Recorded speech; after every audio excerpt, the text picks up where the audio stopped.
Welcome to Penrose Learning, where we make understanding easy. In this video, I will show you how to use a PlayStation 4 controller on Microsoft Store games. First, connect your controller to your personal computer. You can use a standard micro USB cable, plugging one end into the controller and the other into an available USB port. Alternatively, for wireless play, enable Bluetooth on your PC.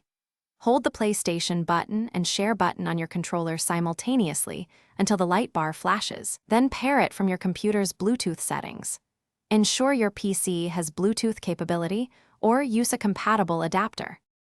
Next, you'll need a crucial piece of software called DS4 Windows.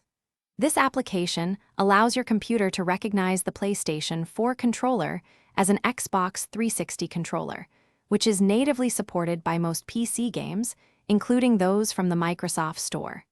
Head to the official DS4 Windows website to download the latest version. Follow the on-screen instructions for installation, which typically involves extracting the files and running the setup executable. This step is vital for seamless integration. Once DS4 Windows is installed, launch the application. Your PlayStation 4 controller should appear in the Controllers tab if it's connected. From here, you can create or select a profile. Profiles allow you to customize button mappings, adjust stick sensitivity, and even set up light bar colors.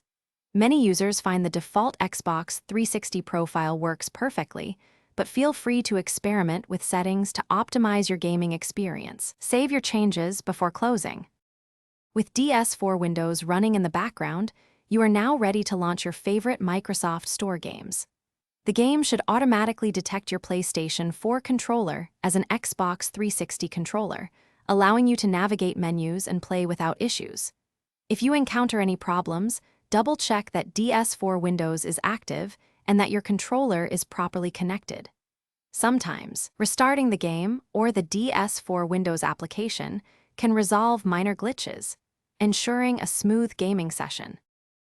Thanks for watching. If this was helpful, leave a like and consider subscribing. See you next time.